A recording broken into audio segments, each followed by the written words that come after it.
Astaghfirullah. Bismillahirrahmanirrahim.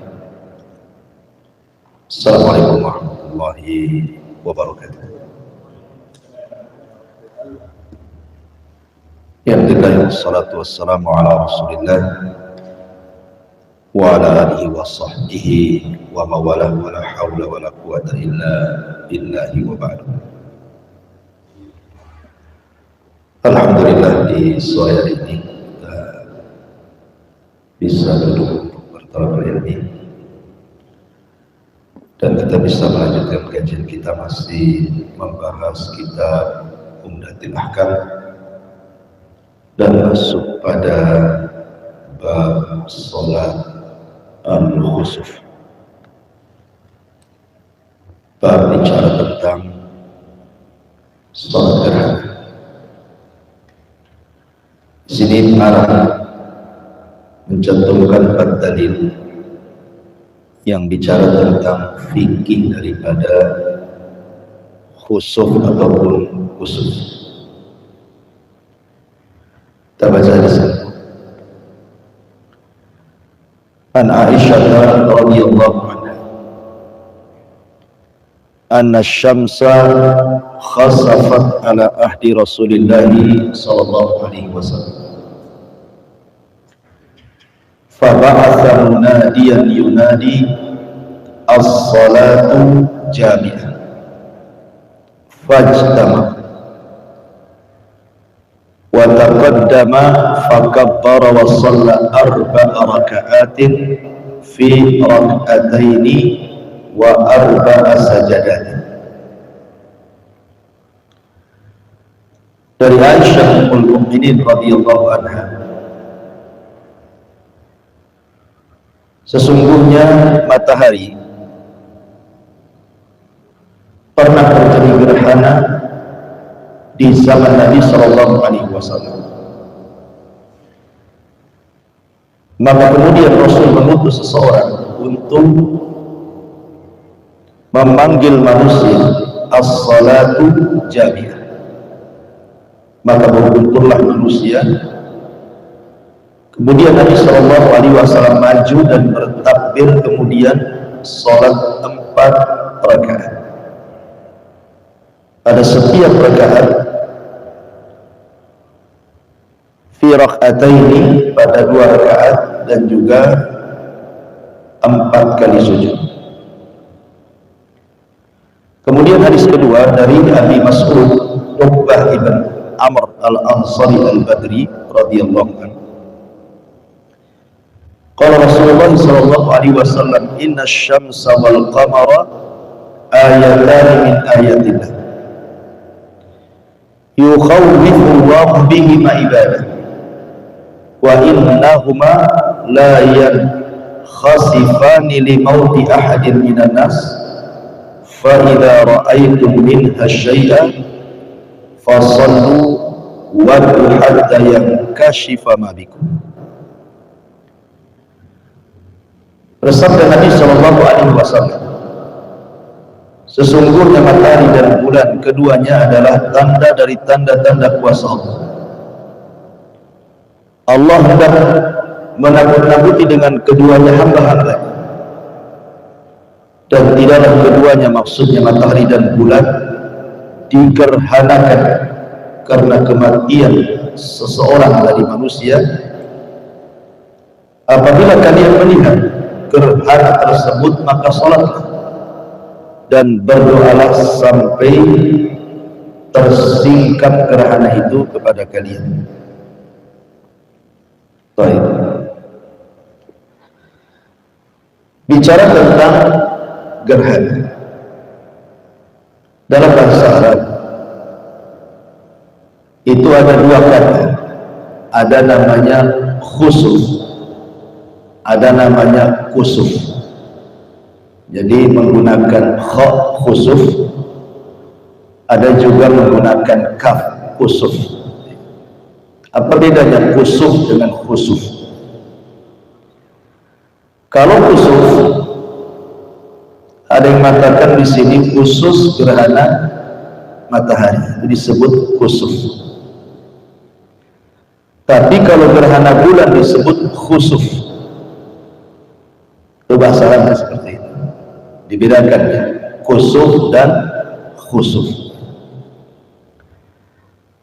Intinya bahwa baik gerhana matahari ataupun bulan, Nabi SAW menyebut dengan kalimat ayatani min ayatillah.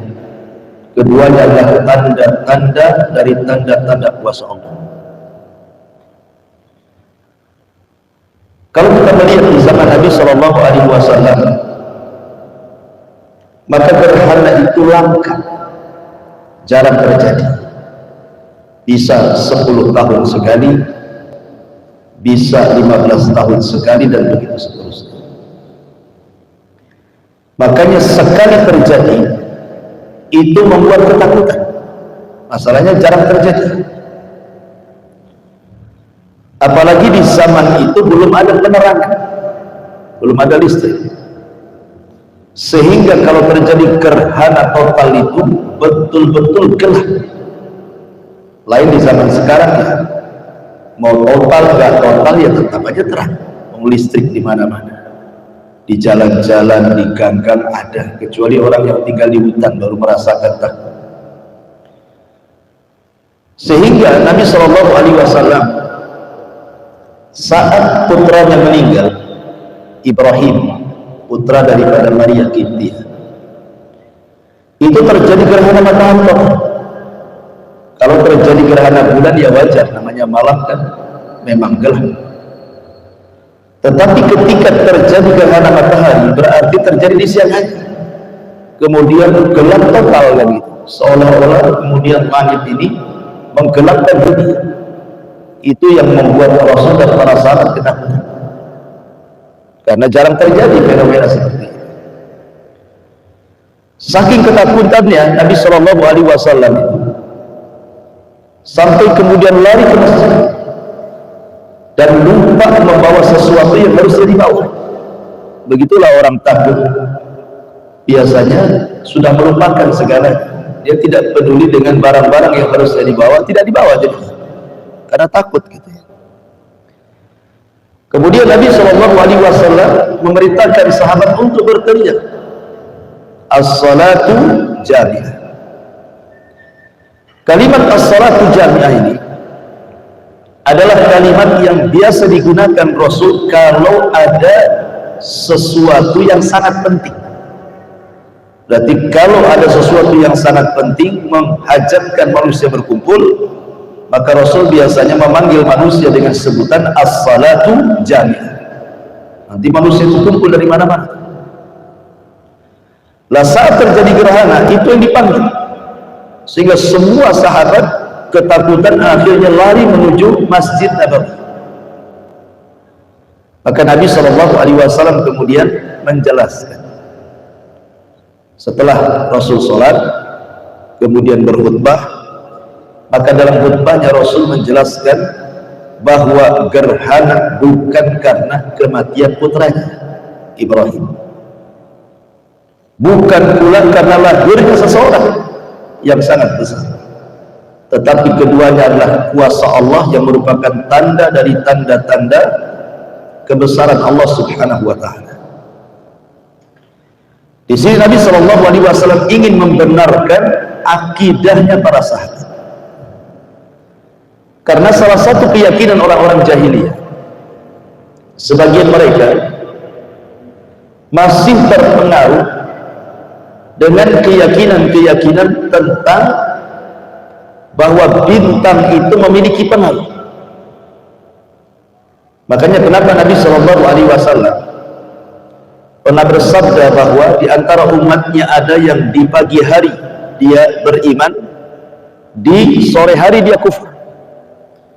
Kemudian di sore hari dia beriman, di pagi hari pula dia kufur. Kemudian Rasul menjelaskan alasan. Barang siapa yang mengatakan bahwa terjadinya hujan itu karena bintang ini dan itu, maka dia telah kufur kepada Allah dan beriman kepada bintang. Tapi barang siapa dia mengatakan bahwa hujan ini karena karunia Allah, berarti dia telah kufur kepada bintang dan beriman kepada Allah. Artinya ketika Rasul mengatakan seperti itu, ada di antara keyakinan jahiliyah itu yang meyakini bahwa bintang-bintang di langit itu memiliki pengaruh, bahwa peristiwa-peristiwa yang ada di bumi itu karena pengaruh bintang. Makanya Nabi SAW sangat keras berbicara tentang dunia nujum, dunia perbintangan yang digunakan untuk meramal sesuatu. Makanya Rasul mengatakan barang siapa yang mempelajari nujum perbintangan, maka dia sedang mempelajari sebagian daripada sihir. Maksudnya perbintangan yang sifatnya itu taksir, bukan tasyir. Karena ilmu bintang itu ada dua, ada taksir, ada tasyir. Kalau taksir itu artinya bintang itu punya pengaruh, seperti yang terjadi di zaman Nabi Ibrahim, di mana umatnya Nabi Ibrahim itu ada yang menyembah bintang. Makanya ketika Ibrahim melihat bintang, kemudian mengatakan jangan-jangan itu Tuhan. Maksudnya hendak membantah para penyembah bintang. Ketika bintangnya pergi, kata Ibrahim, aku tidak suka Tuhan, muncul tenggelam. Jadi kalau keyakinan kita kepada bintang, bahwa bintang itu memiliki pengaruh, berarti ini syirik. Ya, karena yang menciptakan bintang, yang menguasai bintang, yang mengatur bintang itu Allah. Kok bintang punya pengaruh yang mengatur alam semesta? Kok bintang saja diatur Allah gitu. Berarti kalau alam semesta ini kemudian diatur oleh bintang, itu sama saja dengan menyekutukan Allah. Tapi kalau maksudnya bintang itu digunakan untuk tasyir, itu boleh-boleh saja. Seperti yang biasa digunakan oleh lembaga BMKG, kan menggunakan juga ilmu perbintangan juga. Maka itu tidak masalah. Ya. Seperti menunjukkan jalan, mengarahkan kiblat, di mana kiblat, nggak masalah. Ya. Karena kita tidak meyakini bahwa bintang itu memiliki pengaruh, hanya digunakan alat untuk arah saja, atau untuk perakiraan cuaca. Ya, itu tidak ada masalah, itu namanya tasyir. Lah orang-orang jahiliyah itu meyakini bahwa bintang itu punya pengaruh,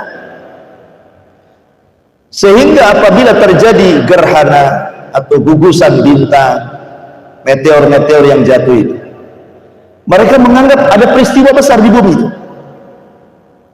Seperti orang-orang jahiliyah meyakini kalau ada gerhana itu berarti ada yang meninggal atau ada yang lahir.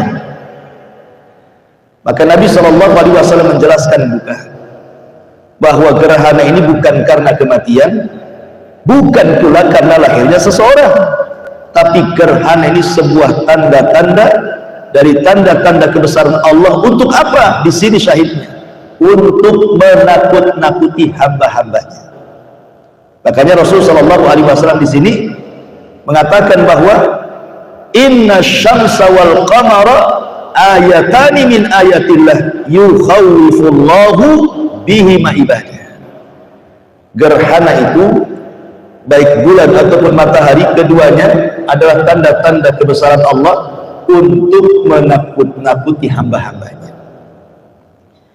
Sehingga kalau fungsi gerhana itu menakut-nakuti hamba-hambanya, berarti apa bedanya gerhana dengan gempa, gerhana dengan tsunami, gerhana dengan banjir, gerhana dengan letusan gunung, gerhana dengan angin puting beliung, gerhana dengan musibah-musibah yang lain? Itu sama-sama, sama saja. Ya, gempa, meletus gunung, banjir, gerhana, itu sama, tanda-tanda kuasa Allah. Gunanya apa? Untuk menakut-nakuti hamba-hambanya. Jadi Allah sengaja menakut-nakuti. Masalahnya yang ditakut-takuti tidak takut, itu masalahnya. Ya. Allah sengaja menakut-nakuti kita, kok kita tidak takut ya? Lebih takut dari ancaman orang. Kalau orang ngancam kita, saya bunuh kamu, itu kadang-kadang mikir kepada preman datang ke rumah ngancam, oh kita bisa takut gitu.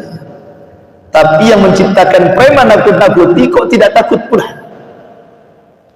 Dari sinilah maka kenapa kemudian rata-rata kalau saya perhatikan, dan ini juga pernah saya dengar dari fatwanya para ulama, rata-rata kalau sudah terjadi gerhana itu biasanya banyak musibah. Kalau sekarang terjadi gerhana, nanti setelah gerhana itu ada saja musibah, entah gempa, entah banjir, entah letusan gunung, itu mesti ada. Ya. Boleh jadi hikmahnya karena gerhana ini sebenarnya dijadikan mukaddimah sebenarnya.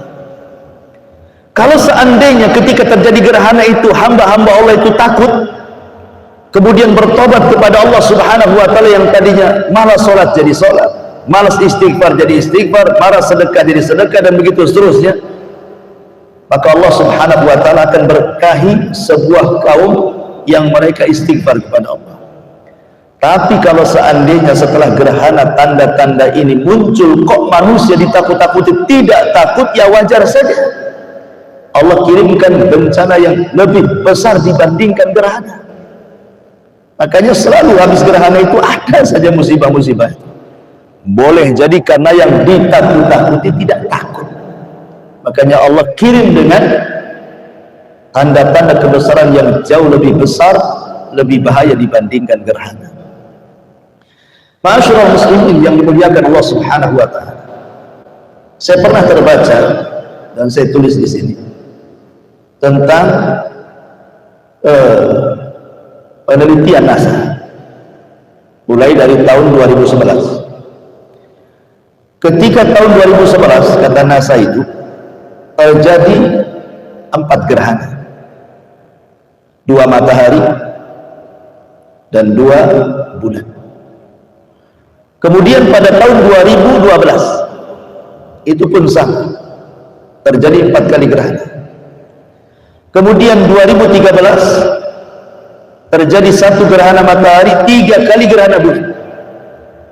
Kemudian 2014 terjadi 4 gerhana, 2015 4 gerhana juga, 2016 4 gerhana juga, sampai sekarang menunjukkan hampir setiap tahun berdekatan waktunya. Kalau tidak bulan matahari, bulan matahari, atau dalam 1 tahun matahari dan bulan. Kenapa demikian?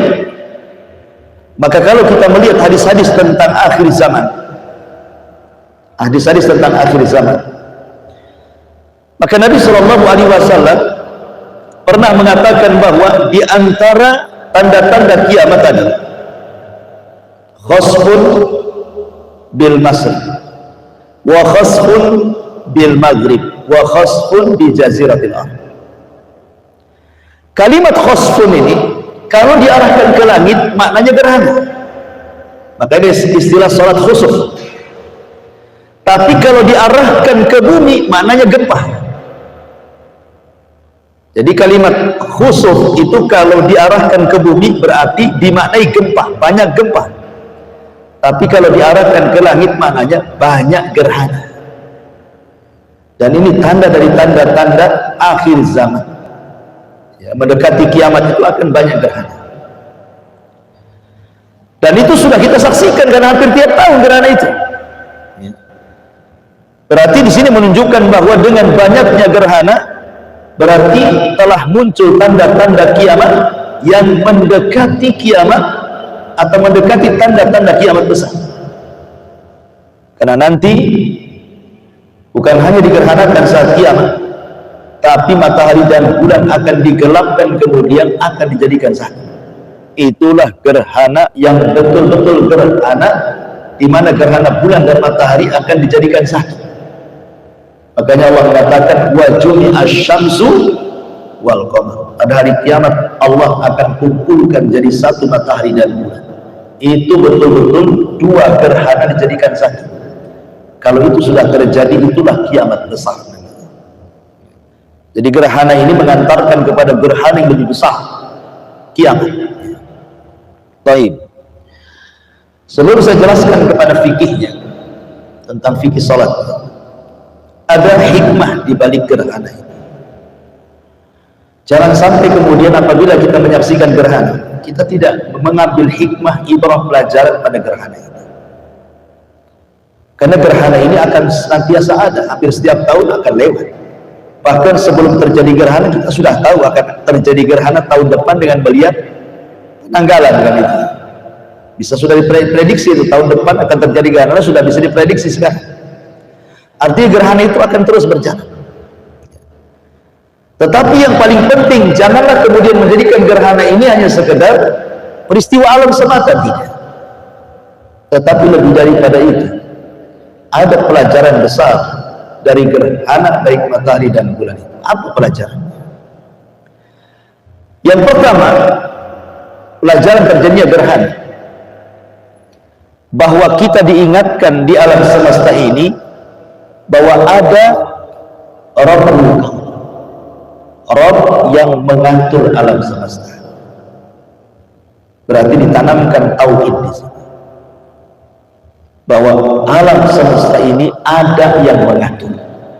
Siapa? Ya Allah yang mengatur.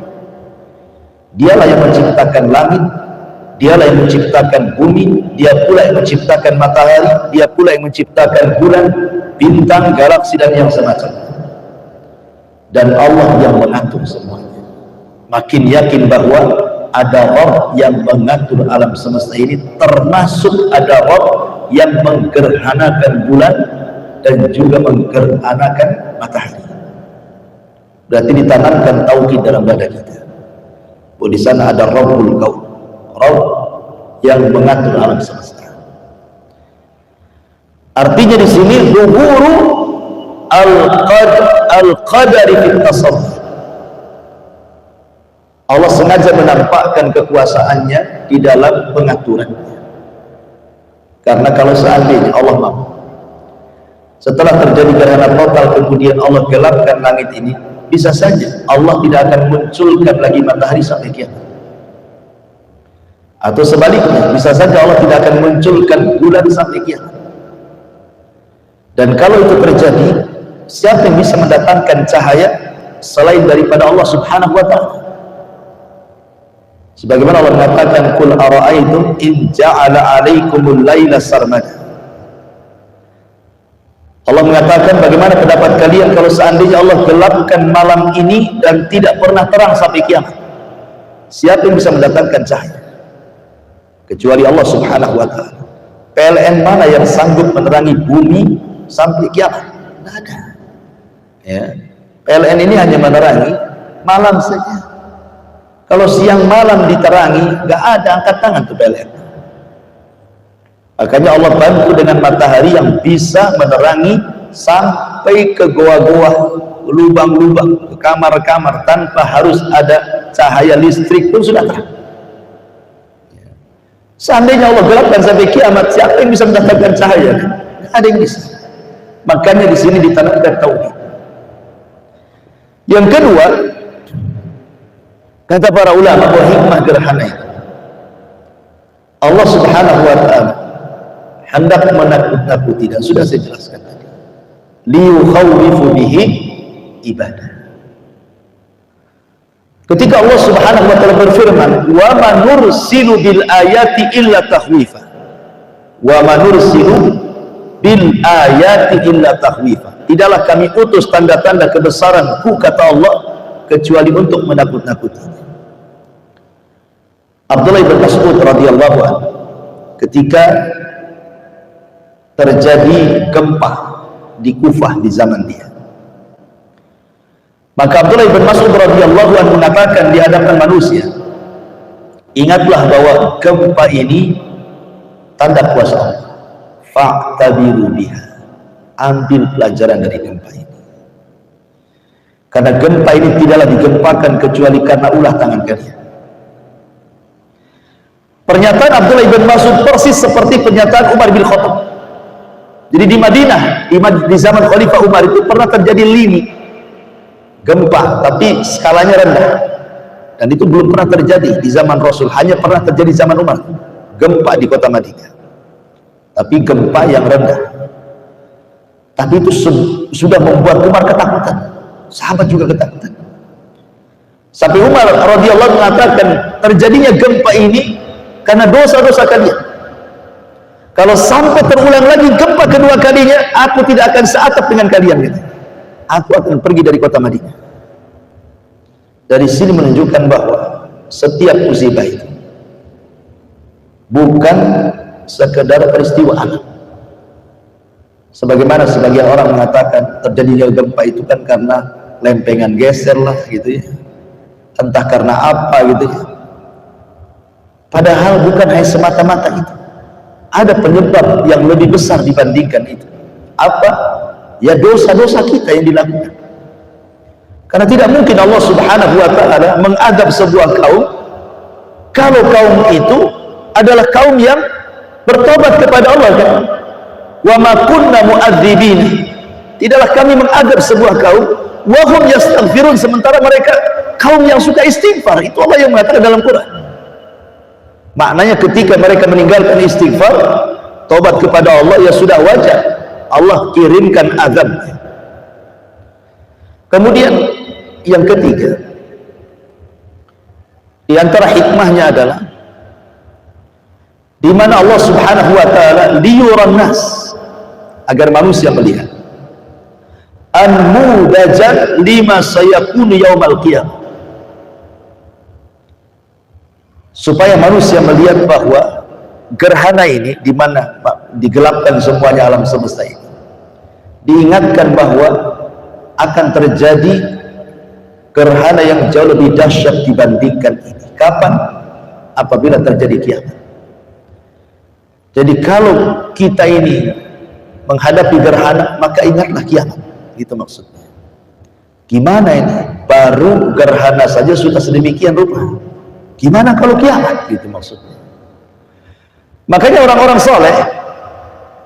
soleh di zaman dulu, orang-orang salaf itu, apabila di tengah malam mereka bangun, kemudian mereka qiyamul lail, dan mereka senantiasa menangis di malam hari karena diingatkan dengan hari kiamat.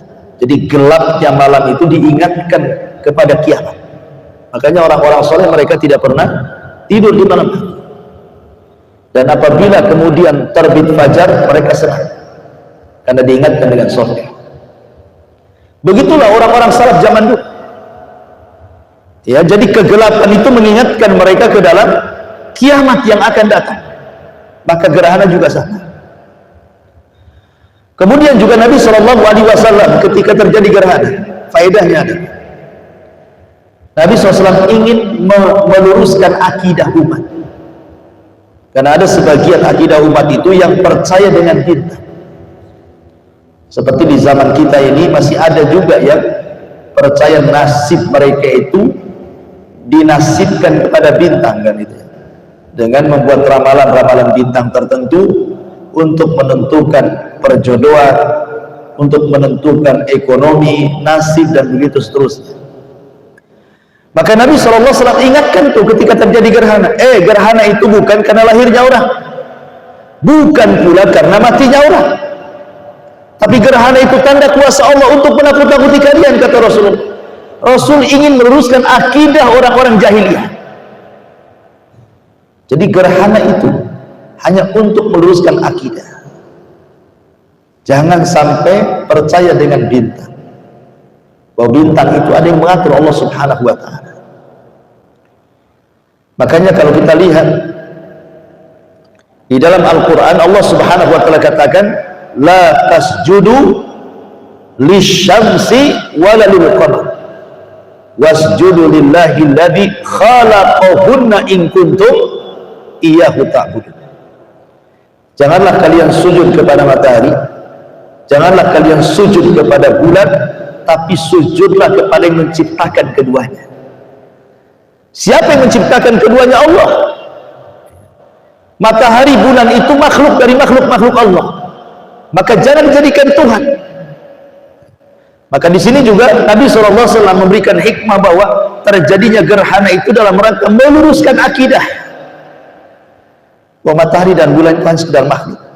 Jangan sampai disembah, apalagi dijadikan Tuhan dengan diyakini memiliki pengaruh tentang kejadian bumi, lahir atau matinya seseorang. Kemudian juga di antara hikmahnya, i'lam bi annahu qad yu'khad ma la dzamba lahu liyuhadzira man lahu dzambun. Allah hendak memberitahu dengan gerhana ini, terkadang gerhana ini terjadi untuk memberikan peringatan kepada orang yang tidak melakukan dosa.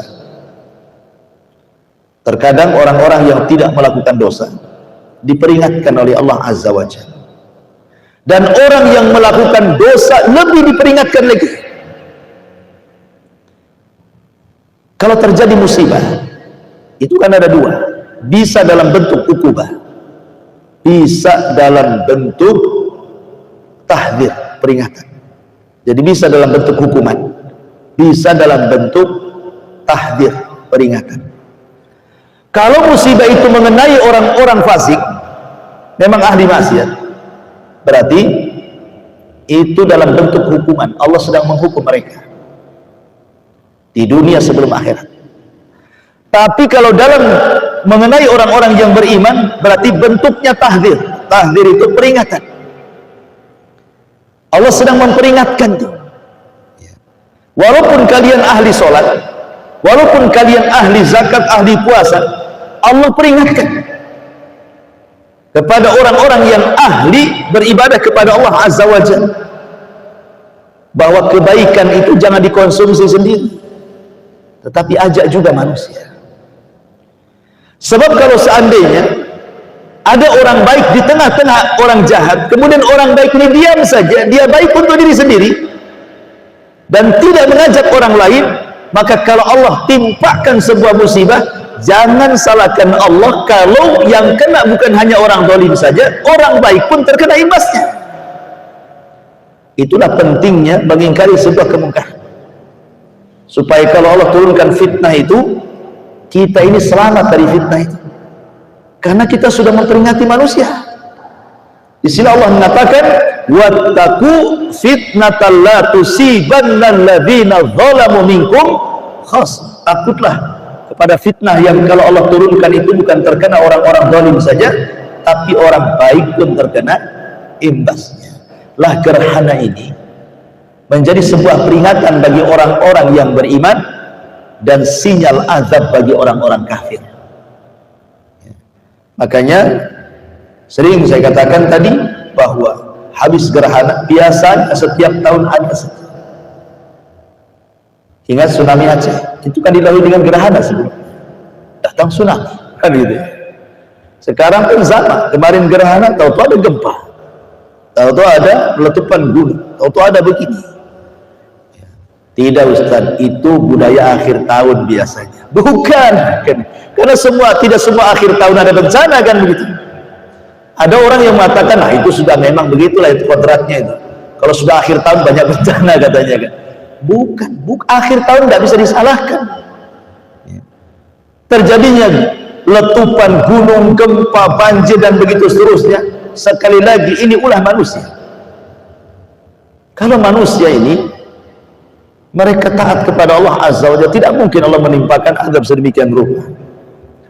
Dan banyak lagi hikmahnya yang disebutkan di dalam kitab ini oleh beliau. Baik, kita akan masuk pada fikih gerhana. Hadis yang ketiga, an Aisyah radhiyallahu anha, dari Aisyah radhiyallahu anha, annaha qalat, bahwa dia berkata, khasafatis syamsu ala ahdi Rasulillah, terjadi gerhana matahari di zaman Rasul. Fasalla Rasulullah sallallahu alaihi wasallam bin nas, maka Rasul pun salat bersama manusia. Fa'atalal qiyam, Rasul pun memanjangkan bacaan salatnya sampai lama berdirinya. Tsumma raka'a, kemudian Rasul ruku. Fa'atalar ruku, Rasul pun panjangkan rukunya. Tsumma qama, kemudian Rasul berdiri lagi. Fa'atalal qiyam wa huwa duna qiyamil awal, maka Rasul pun kemudian memanjangkan berdirinya tapi tidak selama berdiri yang pertama. Tsumma raka, kemudian Rasul ruku. Fa'atalar ruku, Rasul pun panjangkan rukunya dunar rukuil awal, tapi tidak sepanjang ruku yang pertama. Tsumma sajada, kemudian beliau sujud, fa atala sujud, beliau pun panjangkan sujudnya. Tsumma fa'ala fi rak'atin ukhra, maka Rasul melakukan pada rakaat yang keduanya mithla ma fa'ala rak'atil ula, persis seperti di rakaat yang pertama.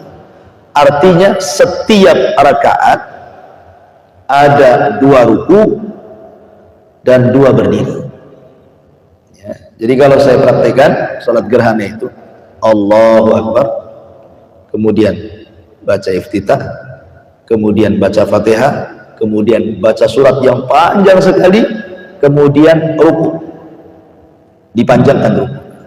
Setelah ruku bangkit lagi, kemudian baca lagi Fatihah, baca lagi Quran yang panjang sekali tapi tidak sepanjang yang pertama, kemudian ruku lagi, kemudian i'tidal, ini kemudian sujud.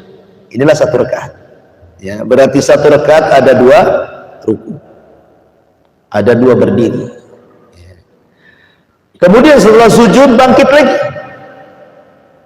Setelah bangkit baca Fatihah lagi, baca surat panjang lagi, kemudian ruku panjang rukunya, kemudian berdiri lagi, baca surat lagi, baca Fatihah, baca surat lagi, kemudian ruku lagi, kemudian i'tidal, kemudian sujud.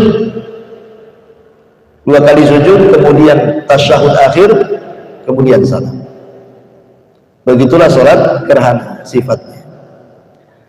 Dari sini menunjukkan bahwa salat gerhana berbeda dengan salat-salat yang lain.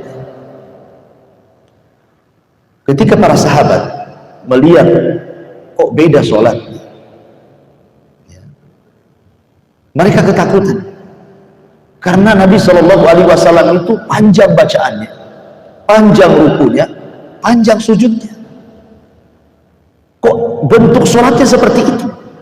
Menunjukkan bahwa sholat gerhana ini bukan sekedar sholat gitu, tapi ada hikmah yang sudah saya jelaskan di awal tadi. Sampai dalam bentuk sholatnya saja, bentuknya dibedakan dengan sholat-sholat sunnah yang lain. Berarti gerhana ini bukan sekedar gerhana, tapi ada peristiwa di balik gerhana itu. Sampai Rasul seperti itu melakukan sholat. Ma'asyiral muslimin yang dimuliakan Allah Subhanahu wa taala. Kemudian lanjut hadis ini. Kata Aisyah radhiyallahu anha, "Tsumman sarafa." Kemudian setelah selesai sholat, Rasul pun berpaling. Wa qad tajallati syamsu, dan matahari sudah mulai terang. Berarti sholat itu terus dilakukan selama masih gelap. Fa khataban nas, Rasul pun berkhutbah. Fahamidallah, kemudian memuji Allah, wa asna alaihi, dan juga mengagungkan Allah. Tsumma qala, maka Rasul mengatakan, inna syamsa wal qamara ayatani min ayatillah la yakhsifani li mauti ahadin wala li hayati. Sesungguhnya matahari dan bulan, keduanya tanda-tanda dari tanda-tanda kuasa Allah, tidaklah digerhanakan keduanya karena kematian seseorang atau karena hidup seseorang. Fa idza ra'aitum dzalik, kalau kalian melihat gerhana, fadullah, berdoalah kepada Allah. Wa kabbiru, perbanyak lafaz takbir, Allahu akbar. Wa sallu, salatlah. Wa tasaddaqu, bersedekahlah. Tsumma qala, kemudian Rasul berkata, ya ummat Muhammadin wallahi, wahai umat Muhammad, demi Allah, ma min ahadin aghyar min Allah an yazni 'abdahu aw tazni amatahu. Tidak ada yang lebih cemburu, melebihi cemburunya Allah apabila Allah melihat ada seorang budak laki-laki atau budak perempuan berzina. Kemudian Rasul mengatakan, ya ummat Muhammadin wallahi law ta'lamuna ma a'lam la dhahiktum qalilan wa la bakaitum katsiran. Kalau kalian tahu apa yang aku lihat di neraka, sungguh kalian akan sedikit tertawa dan banyak menangis. Kemudian pada hadis yang keempatnya, dari hadis Abi Musa al-Ash'ari radhiyallahu anhu, khasafatis syamsu ala zamani Rasulillah, terjadi gerhana matahari di zaman Rasul. Faqama fazi'an, Rasul berdiri dalam keadaan takut. Kalau Rasul takut melihat gerhana, apalagi kita. Wa yakhsha an takuna sa'ah, sampai-sampai menduga bahwa gerhana itu muqaddimah terjadi kiamat. Rasul menduga akan terjadi kiamat. Hatta atal masjid, sampai Rasul langsung bergegas ke masjid. Faqama, dia pun berdiri, fasolat dan salat bi atwali qiyamin wa sujudi, dengan sangat panjang berdiri dan sujudnya. Kata Abi Musa al-Ash'ari, ma ra'aituhu yaf'alu fi salatikum, aku tidak pernah melihat Rasul salat seperti itu. Tsumma qala, kemudian Rasul berkhutbah, inna hadhil ayat allati yursiluha Allah azza wa jalla, sesungguhnya tanda-tanda ini yang Allah utus kepada kita, la takunu li mauti ahadin wala li hayati, bukan karena kematian atau hidupnya seseorang, walakin Allah yursiluha liyukhawifu biha ibadah, tapi Allah mengutus gerhana itu untuk menakut-nakuti hambanya. Fa idza ra'aitu minha syai'an, kalau kalian melihat gerhana, fafza'u, maka bersegeralah, ila dzikrillah, berzikir kepada Allah, wa du'ai, berdoa kepada Allah, wastighfari, dan istighfar kepada Allah Subhanahu wa ta'ala. Berarti di sini ada beberapa amal kalau terjadi gerhana. Pertama, sholat. Kalau terjadi gerhana, yang ada dalam pikiran kita sholat. Sholat apa? Sholat gerhana. Cepat ke masjid, sholat. Yang kedua, zikrullah, cepat zikir, ingat Allah. Karena ini bukan peristiwa biasa gerhana, langsung ingat Allah. Kemudian yang ketiga, at-ta'awudz min adzabil qabr, bersegera minta perlindungan dari adab kubur. Karena Rasul diperlihatkan adab kubur ketika itu. Kemudian yang keempat, ad-du'a, cepat doa, minta keselamatan kepada Allah. Kemudian yang kelima, at-takbir, bertakbir, Allahu Akbar, Allahu Akbar, Allahu Akbar. Kemudian yang keenam, al-istighfar wa taubah, segera istighfar dan taubat. Kemudian yang ketujuh, as-sadaqah, segera bersedekah. Kemudian yang kedelapan, i'taqur riqab, kalau memang punya budak, segera merdekakan. Itu di zaman itu, sekarang kan tidak ada. Ya sekarang gantilah, budak jadi orang sakit namanya, kita danai supaya cepat sembuh gitu. Kemudian wa'dun nas, berilah peringatan kepada manusia, khususnya kita kepada keluarga, kasih peringatan kepada keluarga. Kemudian takhwifuhum billah, Allah Subhanahu wa ta'ala yakin bahwa gerhana itu sedang menakut-nakuti kita. Kemudian yang terakhir, jauhi dosa. Jauhi dosa. Karena di sini Nabi SAW mengatakan dalam khutbah gerhana apa? Tidak ada yang lebih cemburu bagi Allah kecuali ketika melihat hambanya sedang berzina. Allah Subhanahu wa ta'ala sisipkan tentang bahaya zina dalam khutbah gerhana. Padahal khutbah itu singkat. Dan Rasulullah SAW memilih dosa zina untuk diperingatkan dibandingkan dosa yang lain dari dosa-dosa besar. Sebelumnya Rasul mengingatkan tentang soal tauhid, habis itu bicara tentang dosa zina. Karena rata-rata azab itu diturunkan karena persoalan zina.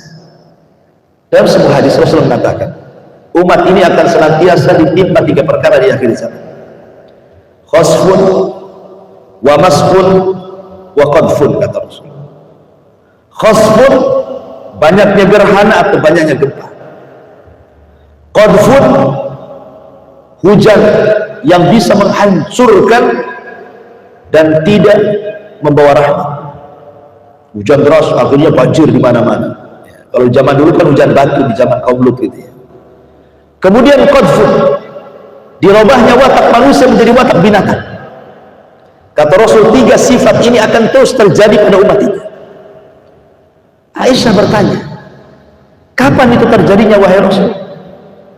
Kata Nabi SAW, apabila sudah tersebar para biduan-biduan wanita, apabila sudah tersebar para biduan-biduan wanita dan menghalalkan perzinahan, ketika itu 3 perkara ini akan terus terjadi kepada manusia: gerhana ataupun gempa, hujan yang membawa bencana, dan dirubahnya watak manusia jadi binatang.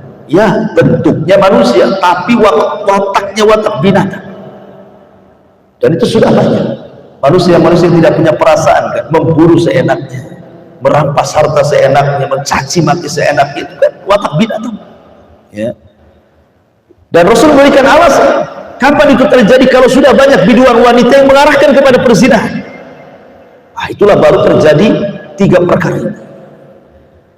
Makanya Nabi SAW memilih yang paling besar dampak terjadi banyak musibah itu karena tersebarnya perzinahan dan segala macam bentuknya, homoseksualnya, lesbinya, LGBT-nya, dan begitu seterusnya.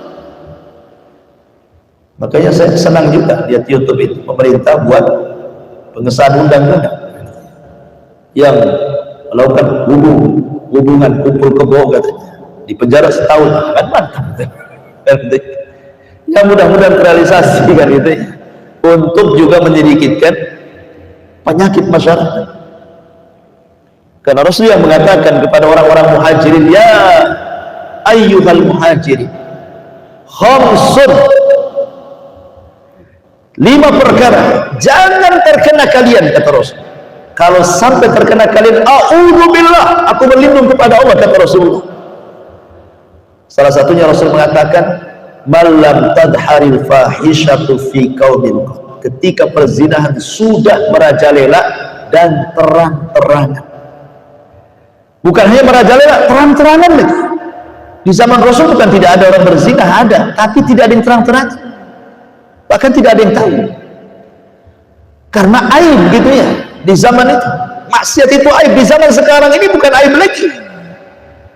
Justru sekarang ini perzinahan ini disebar baik lewat online atau offline gitu ya, baik terang-terangan atau tersembunyi, bisa didatangi siang malam. Luar biasa. Apa hukumannya, kata Rasul? Malam tadharil fahishatu fi qaumin qad illa, kata Rasul, Allah kuasakan kepada mereka taun, penyakit taun, au wal aujah, ataupun penyakit-penyakit lam takun madat fi aslafihimul ladina madat, itu belum pernah terjadi di zaman sebelumnya, belum pernah terjadi. Penyakit ini hanya terjadi ketika perzinahan menyebar. Di zaman Rasul nggak ada, bahkan di zaman jahiliyah pun tidak ada. Yang ada di zaman sekarang ya, contoh penyakit AIDS membandingkan. Dari mana penyakit ini muncul? Kan sebelum-sebelumnya nggak ada penyakit ini, kok muncul penyakit AIDS? Yang hebatnya, dari mulai awal kemunculan penyakit ini sampai hari ini belum ada obatnya. Sampai-sampai para pakar dunia, baratnya, Eropanya, timurnya gitu, mereka meneliti loh penyakit ini, mencari-cari obat, sampai berkumpul dokter, profesor, orang-orang cerdas, cendekiawan itu untuk mencari obatnya. Tidak pun kunjung ditemukan obatnya. Kenapa coba? Maka saya katakan bahwa perkumpulan kalian, penelitian kalian, laboratorium kalian itu percuma saja. Kenapa? Karena yang Anda lawan itu bukan bakteri, yang Anda lawan itu bukan virus, yang Anda lawan itu Allah. Percuma saja melawan bakteri. Bakteri, virus itu satu dari sekian juta tentara Allah. Kalaupun kemudian bisa dilumpuhkan dengan sebuah obat, Allah bisa kirim yang jauh lebih dahsyat dibandingkan AIDS. Apa masalah? Allah ala kulli syai'in qadir. Yang Anda lawan itu Allah. Percuma Anda berkumpul. Yang bisa menghilangkan penyakit itu cuma satu, tobat, berhenti dari zina. Itu sebenarnya kuncinya. Innallaha la yughayyiru ma biqaumin hatta yughayyiru ma bi anfusihim. Allah tidak merubah sebuah kaum, tapi kaum itulah yang merubah diri-diri mereka. Ya. Jadi inilah diantara hikmah terjadinya gerhana. Dan dalam sholat gerhana ini khususnya, sholat khusuf ini tidak disyariatkan azan. Tidak disyariatkan azan, hanya panggilan as-salatu al-jami'ah, salatul jami'ah, gitu saja. Wallahu a'lam bishawab. Ini diantara fikih singkat dari sholat khusuf atau khusuf. Silakan sebelum kita buat tanya jawab. Fadal. Waalaikumsalam.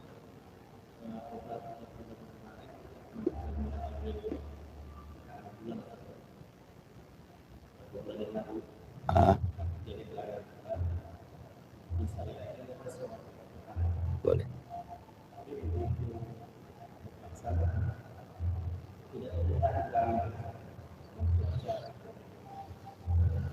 Maksudnya tidak terlihat apanya? Oh, karena mendung. Ya, selamat. Sekarang kan kita tahu bahwa pemerintah kita dengan badan BMKG-nya atau badan yang lainnya, peneliti gerhana, biasanya kan mengumumkan daerah-daerah yang terdampak dari gerhana, ya kan? Daerah-daerah yang terdampak gerhana itu mana saja? Biasanya sudah diumumkan, setahu saya. Setiap tahun kalau ada gerhana biasanya ada pengumumannya. Daerah-daerah terdampak, entah Kepri, Sumatera, Kalimantan, itu diumumkan. Artinya bahwa dari pengumuman pemerintah itu, apalagi ada himbauan dari pemerintah untuk melaksanakan gerhana, maka kita disyariatkan walaupun terjadi hujan ataupun mendung. Kenapa? Karena ada himbauan dari pemerintah. Pemerintah yang paham soal ini, kita tidak paham, ya kan? Karena ini kan perkara-perkara umat, bukan pribadi. Perkara yang sifatnya kayak sholat id, itu kan umat, ya kan? Nah, gerhana juga sama, mengenai umat. Jadi kalau pemerintah sudah mengumumkan bahwa ini terjadi gerhana dan terdampak daerah tersebut, kemudian dianjurkan sholat, maka kita sholat. Satu, karena mentaati pemerintah. Atiullaha wa atiur rasul wa ulil amri minkum, kan itu ayatnya. Taatlah kepada Allah, taatlah kepada Rasul dan ulil amri, pemerintah kalian. Nah, kalau pemerintah sudah mengumumkan, selesai. Nggak usah ditanya lagi, karena kita taat kepada pemerintah. Adapun kemudian cuaca gelap karena mendung atau hujan, kita yakin ada gerhana di balik itu karena sudah ada pengumuman masalahnya. Dan kita kan tidak diwajibkan melihat langsung total ke langit, kan itu ya kalau mendung itu. Wallahu alam, ya kita memilih lebih sholat ikhtiyar, ya, karena ini pemerintah sudah mengumumkan. Kecuali pemerintah mencabut lagi pengumumannya, nggak jadi gerhananya, itu lain ceritanya. Ya, kita tetap taat kepada pemerintah, ya. Karena mereka yang lebih paham soal ini. Sampai pun menyelisih, anggaplah pemerintah berdosa. Umpamanya penentuan ya kan, demi politik umpamanya kan, harusnya sekarang dijadikan besok umpamanya kan. Anggaplah pemerintah melakukan seperti itu, sudah taat saja. Kalaupun mereka salah, berarti kita dapat pahala, mereka dapat dosa. Kalau mereka benar, kita dapat pahala, mereka dapat pahala. Kan begitu hadisnya. Wallahu a'lam. Ya.